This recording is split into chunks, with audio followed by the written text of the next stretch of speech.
Right. So, of course, consumer confidence is quite important. If there's no consumer confidence, people don't spend, people save, people are scared. But of course, last year, Indonesia did have higher inflation, above 5%, near 6%, although comparably lower to other countries. But I mean, how did that high level of inflation affect consumer spending? And did you see any weak spots in the consumer purchasing power in relation to inflation as well? I think that's one part that we should highlight, that we are actually seeing the level of inflation way beyond what we have had during or before COVID era. It reached beyond 4% for quite some time now. But on the other part of that phenomenon is that government actually try to cushion the impact, especially on the lower and most fragile household. So that kind of give some sort of conflicting effect positively to that fuel price hike. So I think it hasn't been impacted us by much, but of course for middle class consumer, they've been hitting by this inflation. But looking at the most current trend, we are seeing the inflation is consistently going downward. So it keeps the expectation well for the consumer, and we sure hope so that soon the inflation will fall below the threshold that BE has set. Okay, now, Rifki, I want to ask you about maybe the lower income groups in Indonesia. As we know, Indonesia saw positive economic growth of 5.31% in 2022 overall, but the number of people in poverty actually increased in September 2022. There were 26.36 million poor people. It increased by 0.2 million people from March to 2022. Surely this shows that consumer purchasing power among the poor and lower income were not as resilient last year. Yeah. We have seen that during mid of last year, there is some sort of turbulence in our economy. The global condition is getting worse, and the imported price is also increasing. So that hits the groups of population on the poorest level. And back then, government hasn't introduced a more expensive scheme of social protection. So that's the difficult period for the most poor and vulnerable groups. But then the government follow it up by expanding the social protection, and it should be shown by the next data of poverty and unemployment. But yeah, during that period, we have been hit by some turbulence, and we sure hope so that it will decrease very soon, considering the recent high growth rate and high growth consumption. Are you still seeing some inequalities in the growth? Because, you know, as we've been mentioning, Indonesia did see high growth last year, but poverty still increased. So is there still inequality in the growth among the different socioeconomic groups, especially the poor and the lower income? Certainly.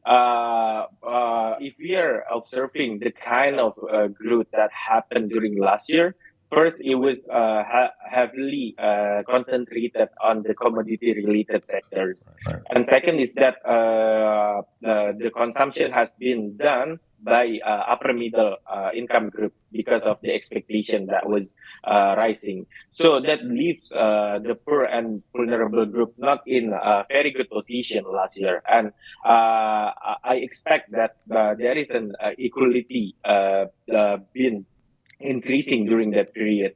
But seeing the latest development of the government plan, they took a serious effort on that based on the heightened or expanded social protection program and other employment creation program. It should tackle to some extent the inequality issues. But of course, this should still be government's priority going forward, now that we are having a good figure of growth.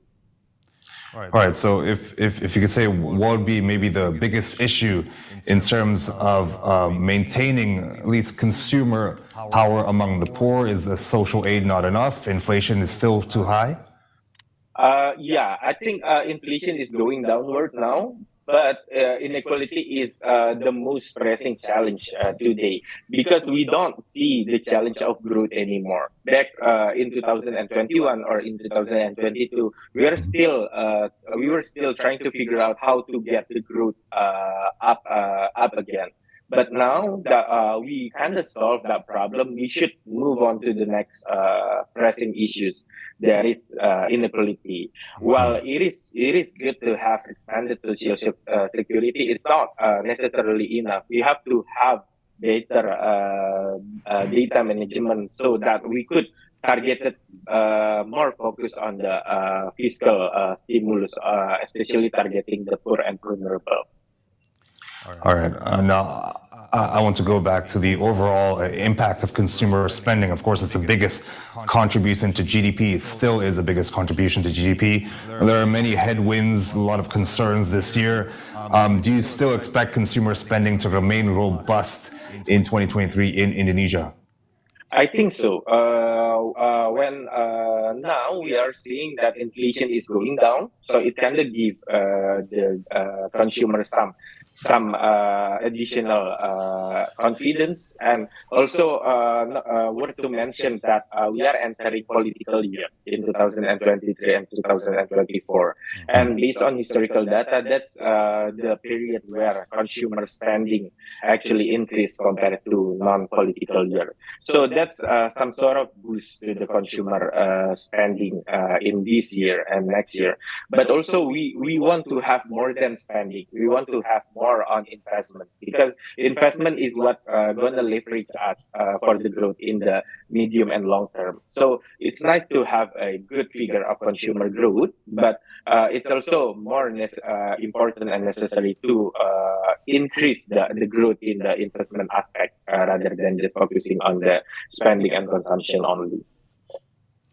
All right. Now, I want to talk to you about something that has been sort of big in the news, something concerning a lot of people. These forecasts of a global recession, both the IMF and the World Bank, they repeatedly said that the world could fall into recession. The IMF said a third of the global economy could fall into recession. But if you're looking at the latest data, inflation in the US going down, inflation around the world is going down. The UK, it's also going down. Indonesia is going down. Looking at the latest data with China reopening, do you still see a global recession potentially happening this year?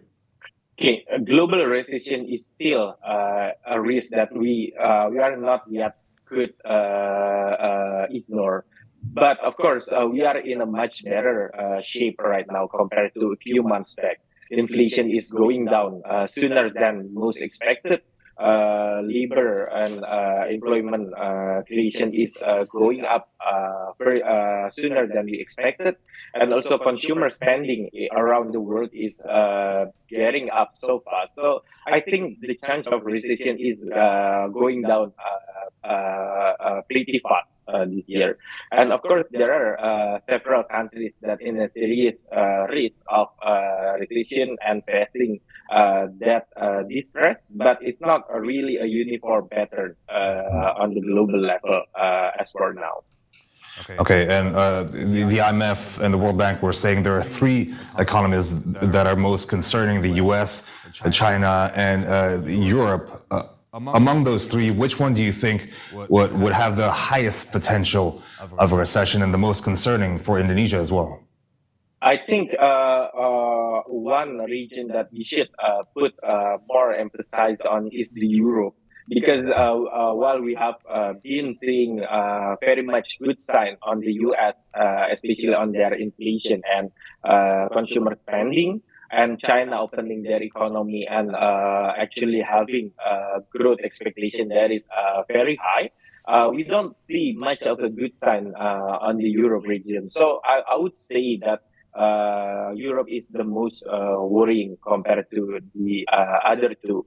And also inflation in the Europe region is not going down as much as we've seen in the US or other region across the globe. So that's one thing we should put an eye on. But when we're talking the implication towards Indonesia, I think we should put emphasis on the reopening of China's economy. Because when we're talking about the connectivity with China, our biggest partner both on import front and export front is actually China. And China reopening means that it's higher demand for our export product and more products for our import needs. And that actually a very good sign for the Indonesian economy. So I think that's one thing that we should highlight when we're talking about the implication towards Indonesia.